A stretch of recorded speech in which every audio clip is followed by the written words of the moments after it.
Hi friends, welcome to सानी biology classes. मैं आपको बायोलॉजी में आज एक नया टॉपिक शुरू करने जा रहा हूँ जिसका नाम है बायोमॉलिक्यूल्स। बायोमॉलिक्यूल्स वो केमिकल कंपाउंड्स होते हैं जो कि हमारे बायोलॉजिकल लिविंग बींग्स में पाए जाते हैं। उनमें एक बहुत इंपॉर्टेंट कंपाउंड होता है जिसको हम बोलते हैं कार्बोहाइड्रेट।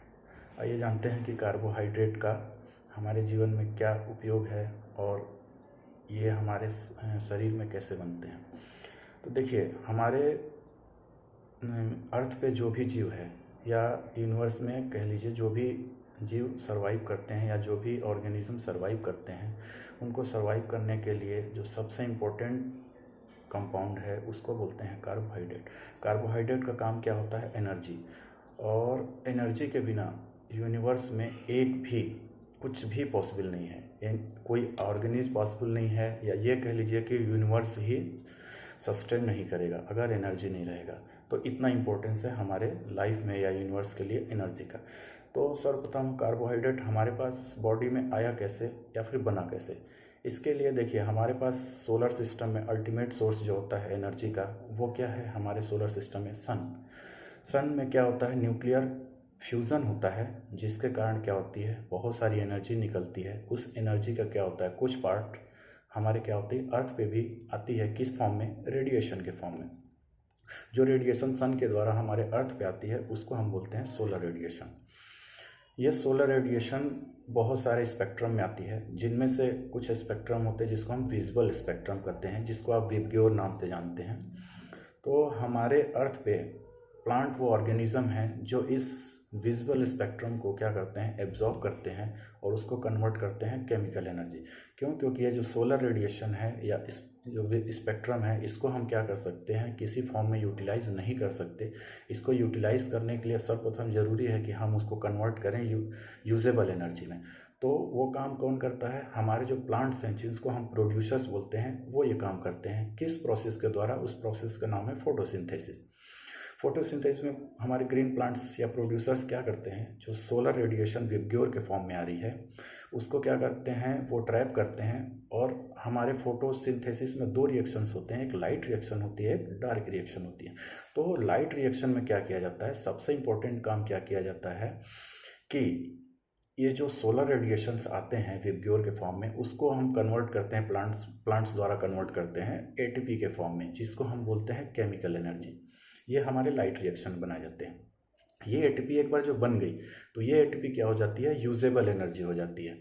लेकिन एटीपी के साथ दिक्कत क्या है? एटीपी हमारे बॉडी में ज़्यादा देर तक स्टोर नहीं रह सकती, या यूँ कह लीजिए वो डिसोसिएट हो जाती है और वापस उस एनर्जी को रिलीज़ कर देती है। इसका मतलब अगर हम उस एनर्जी को तुरंत यूटिलाइज नहीं कर सके तो हमारे लिए वो एनर्जी बेकार हो जाती है। तो इसलिए हमारे प्लांट ने एक अलग मैकेनिज्म डेवलप करी या इवोल्यूशन में आया कि उन्होंने क्या करी, एक C3 साइकिल और C4 साइकिल और कैम साइकिल, बहुत सारे साइकिल्स होती हैं। उन्होंने क्या करा, उसको इवोल्यूशन जैसे जैसे इवोल्यूशन और उसको क्या किया, उन्होंने अडॉप्ट किया। उसमें क्या होती है, ये जो आपकी हिल रिएक्शन में आपकी जो एटीपी बनी है या लाइट रिएक्शन में, इसको क्या करते हैं? इसकी एनर्जी का कन्वर्जन हो जाता है ग्लूकोज मॉलिक्यूल को बनाने में। ग्लूकोज मॉलिक्यूल बनाने में क्या होता है?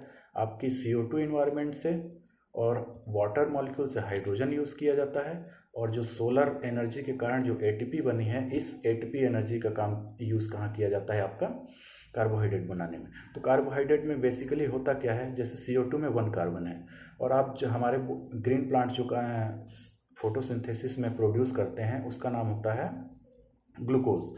तो ग्लूकोज में कितने कार्बन होते हैं? 6। जबकि CO2 में कार्बन कितने होते हैं? 1 या सिंगल कार्बन। तो हम क्या करता है, ये एटीपी अपना एनर्जी रिलीज करता है वेरियस एंजाइमेटिक रिएक्शंस के द्वारा, और CO2 के अलग अलग कार्बन्स को एक साथ जोड़ के 6 कार्बन कंपाउंड बताता है, जिसमें हाइड्रोजन वाटर द्वारा लिया जाता है, और एनर्जी कहाँ लिया जाता है? एटीपी द्वारा, जो अल्टीमेटली कहाँ से आई है? सन के द्वारा। तो अब क्या होता है, वो एक कार्बोहाइड्रेट या ग्लूकोज बना लेते हैं, लेकिन ग्लूकोज में क्या होता है? एटीपी की एनर्जी होती है। लेकिन ग्लूकोज के साथ अच्छी बात यह होती है कि ग्लूकोज इस एनर्जी को केमिकल बॉन्ड के रूप में बहुत लंबे समय, सालों साल, हजारों सालों तक स्टोर करके रख सकता है, जो कि एटीपी के साथ ये प्रॉब्लम थी। तो तो अब क्या हो गया, इन्होंने नया सिस्टम अडॉप्ट कर लिया। तो अब कार्बोहाइड्रेट में एनर्जी आपकी ट्रैप हो गई, जो कहाँ से आई थी, अल्टीमेटली सन से आई थी एटीपी में, और एटीपी से कहाँ पे आ गई, कार्बोहाइड्रेट में। ठीक है, तो ये हमारे लिए कार्बोहाइड्रेट का क्या है, ये हमारे सेल में कोई भी रिएक्शन होती है जहाँ भी एनर्जी की रिक्वायरमेंट होती है, वहाँ पे एनर्जी इसी कार्बोहाइड्रेट द्वारा रिलीज़ की जाती है, जो किस फॉर्म में रिलीज़ की जाती है, एटीपी के फॉर्म में, और वो एटीपी आपको क्या करती है, अल्टीमेटली एनर्जी उस रिएक्शन के लिए दे देती है। अब आते हैं कार्बोहाइड्रेट का नाम कार्बोहाइड्रेट क्यों पड़ा। आप लोग एक केमिकल का नाम सुने होंगे, जिप्सम। उसका फॉर्मूला होता है CaSO4.2H2O, यानी कैल्शियम सल्फेट बाईहाइड्रेट या डाईहाइड्रेट, राइट।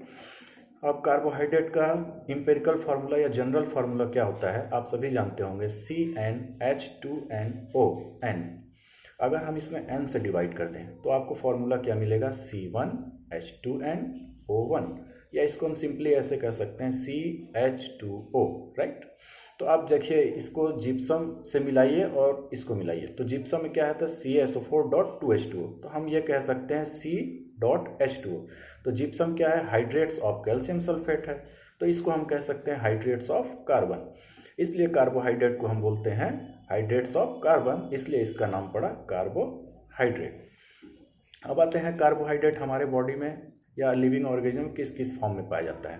तो कुछ कार्बोहाइड्रेट हमारे बॉडी में पाया जाता है स्ट्रक्चरल फॉर्म में, जो कि सेल या सेल के किसी पार्ट्स को बनाने में फॉर्म होता है। एग्जाम्पल आप लोग बताएंगे, चलिए मैं बताता हूँ। उसका एग्जाम्पल है सेलुलोज। सेलुलोज का काम क्या होता है, सेल वॉल फॉर्मेशन में होता है। और एक होता है आपका पेप्टिडोग्लाइकन। बैक्टीरिया में जो सेल वॉल होता है वो भी किसका बना होता है, कार्बोहाइड्रेट का बना होता है, लेकिन वो सेलुलोज वाले कार्बोहाइड्रेट से थोड़ा अलग होता है, क्योंकि उस कार्बोहाइड्रेट में नाइट्रोजन पाया जाता है, या उसको ऐसे बोल सकते हैं nitrogen derivatives of carbohydrate, right. तो आपका एक स्ट्रक्चरल कार्बोहाइड्रेट हो गया पेप्टिडोग्लाइकन और सेलुलोज। दूसरा कार्बोहाइड्रेट होता है स्टोरेज। वो कार्बोहाइड्रेट जो कि लंबे समय के लिए स्टोर किया जा सके उसको बोलते हैं स्टोरेज कार्बोहाइड्रेट। एग्जाम्पल आप लोगों ने सुना होगा स्टार्च, और आप लोगों ने सुना होगा ग्लाइकोजन, राइट। तो स्टार्च और ग्लाइकोजन ये क्या होते हैं, पॉलीसेकेराइड्स होते हैं, जो कि स्टोरेज कार्बोहाइड्रेट होते हैं। तीसरा आपका कार्बोहाइड्रेट होता है जो कि इंस्टेंट एनर्जी में यूज होता है या अदर बायोमोलिक्यूल्स में होता है, उसको हम बोलते हैं मोनोसेकेराइड्स वगैरह। अब ये होता है कि हमारे कार्बोहाइड्रेट का classification on the basis of number of monomers या नंबर ऑफ मोनोकार्बोहाइड्रेट, कितने तरह के आपके कार्बोहाइड्रेट पाए जाते हैं। तो पहला हो जाएगा मोनोसेकेराइड्स, वो कार्बोहाइड्रेट जिसमें सिर्फ और सिर्फ एक सेकेराइड या एक मोनोमर होता है, उसको हम बोलते हैं मोनोसेकेराइड। इसका एग्जांपल है ग्लूकोज, फ्रक्टोज, मैनोज, और एक एग्जांपल आप लोग कमेंट देके बताएंगे। दूसरा एग्जांपल होता है डाइसेकेराइड। इसका एग्जांपल है शुगर, जिसको कॉमन टेबल शुगर बोलते हैं, चीनी बोलते हैं, वो होता है। इसमें होते हैं एक मोनोमर होता है ग्लूकोज, दूसरा मोनोमर होता है फ्रक्टोज। आप दूसरे डाइसेकेराइड का नाम मुझे बताएंगे। तीसरा होता है ओलिगोसेकेराइड। ओलिगो वर्ड मतलब होता है फ्यू, तो ओलिगोसेकेराइड का मतलब वो ऐसे कार्बोहाइड्रेट जिसमें कुछ मोनोमर्स हों, कुछ की संख्या निश्चित नहीं होती, कोई 3 से 5 बोलता है, कोई 3 से 7 बोलता है, कोई 3 से 10 भी बोलता है, तो जैसा हो वैसा आप इसको मान लेंगे। एक होता है पॉलीसेकेराइड। पॉलीसेकेराइड वो सेकेराइड्स होते हैं जिसमें बहुत सारे मोनोसेकेराइड्स जुड़े होते हैं ग्लाइकोसिडिक बॉन्ड द्वारा, तो ऐसे कार्बोहाइड्रेट को हम क्या बोलते हैं, पॉलीसेकेराइड। इसका एग्जाम्पल है सेलुलोज, दूसरा है स्टार्च, और आपका ओलिगोसेकेराइड्स भी इसमें आ जाते हैं कुछ, ठीक है। इसके बाद हम जानते हैं मोनोसेकेराइड्स क्या होते हैं। वो सेकेराइड्स वो कार्बोहाइड्रेट जो कि पॉलीसेकेराइड के एंजाइमेटिक डाइजेशन के द्वारा, कंप्लीट डाइजेशन के द्वारा प्राप्त होते हैं मोनोमर यूनिट्स, उनको हम बोलते हैं मोनोसेकेराइड्स। यानी उसको फर्दर अगर हम डिसोसिएट करेंगे तो वो CO2 में कन्वर्ट होगा और फर्दर वो डिसोसिएट नहीं होगा। अब के मोनोसेकेराइड देखते हैं उनका क्लासिफिकेशन कैसे किया जाता है। तो हमारे जो मोनोसेकेराइड्स होते हैं वो बेसिकली नंबर ऑफ कार्बन पे उनको बताया जाता है कि वो किस तरह के सेकेराइड्स हैं। जैसे मिनिमम नंबर ऑफ कार्बन जो होते हैं मोनोसेकेराइड्स में वो 3 होते हैं, तो ऐसे सेकेराइड जिनमें 3 कार्बन कंपाउंड्स होते हैं उसको हम बोलते हैं ट्रायोजेस। क्या बोलते हैं, ट्रायोजेस। उसका एग्जाम्पल है DHA डाईहाइड्रोक्सी एसीटोन, और दूसरा है फॉस्फोग्लिसरल डिहाइड, जिसको आप लोग रिस्पायरेशन पढ़ेंगे तो आपको ये मिलेगा। दूसरा होता है टेट्रोजेस, वो मोनोसैकेराइड्स जिसके अंदर 4 कार्बन कंपाउंड होते हैं उनको हम बोलते हैं टेट्रोजेस, इसका एग्जांपल है एरिथ्रोज। तीसरा है पेंटोजेस, वो मोनोसैकेराइड जिसके अंदर 5 कार्बन या 5 कार्बन होते हैं, ऐसे को हम बोलते हैं पेंटोजेस। इसका एग्जांपल होता है राइबोज और दूसरा होता है एग्जांपल रिबुलोज। राइबोज और रिबुलोज दोनों इंपॉर्टेंट कार्बोहाइड्रेट हैं। रिबुलोज का आप लोग जब रिस्पायरेशन पढ़ेंगे या C3 साइकिल पढ़ेंगे तो वहाँ पे आपको रिबुलोज मिलेगा, लेकिन जो राइबोज होता है उसका आप लोग बताएंगे कहाँ पाया जाता है। राइबोज एक बहुत इंपॉर्टेंट पेंटोज होता है, पेंटोजेज होते हैं जो कि हमारे न्यूक्लिक एसिड में पाए जाते हैं। ये 2 प्रकार के होते हैं, दीज आर ऑफ 2 टाइप्स। पहला होता है आपका डीऑक्सीराइबोज शुगर और दूसरा क्या होता है राइबोज शुगर। जो डीऑक्सीराइबोज शुगर होता है वो हमारा पाया जाता है डीएनए में, और राइबोज शुगर जो होता है वो कहाँ पाया जाता है आपका आरएनए में। इनमें अंतर क्या होता है, जो डीऑक्सीराइबोज शुगर होता है उसमें एक्स्ट्रा हाइड्रोक्सिल ग्रुप नहीं पाया जाता, और जो राइबोज शुगर होता है उसमें क्या होता है एक एक्स्ट्रा हाइड्रोक्सिल ग्रुप पाया जाता है, जिसके कारण ये क्या होता है वेरी अनस्टेबल होता है। और जो क्या होता है डीऑक्सीराइबोज शुगर वो वेरी स्टेबल होता है, यानी बहुत समय लंबे समय तक पाया जा सकता है। इसलिए आपके आरएनए क्या होते हैं अनस्टेबल होते हैं, और डीएनए क्या होते हैं हजारों साल तक स्टेबल होते हैं, पाए जाते हैं। इसके बाद आपका होता है हेक्सोजेज। हेक्सोजेज वो मोनोसैकेराइड्स होते हैं जिसके अंदर 6 कार्बन कंपाउंड पाए जाते हैं। इसका एग्जांपल है ग्लूकोज, फ्रक्टोज, मैनोज, और एक एग्जांपल आप कमेंट करके बताएंगे मुझे। इसके बाद होते हैं नेक्स्ट होता है हेप्टोजेज। इसका एग्जांपल होता है हेप्टुलोजेज, जिसमें कहते हैं 7 कार्बन कंपाउंड पाए जाते हैं।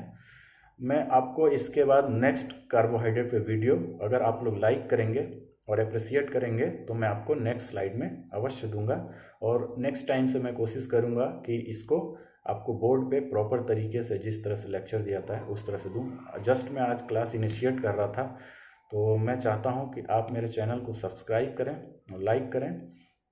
अगर आपका प्यार मिलता रहेगा, आपको मेरी वीडियो लेक्चर पसंद आएंगी, तो मैं आपको फ्यूचर में भी वीडियो दूंगा। और मैं बेसिकली अपने क्लासेस मेडिकल और वेरियस कॉम्पिटिटिव एग्जाम्स के लिए दूंगा। जय हिंद, जय भारत।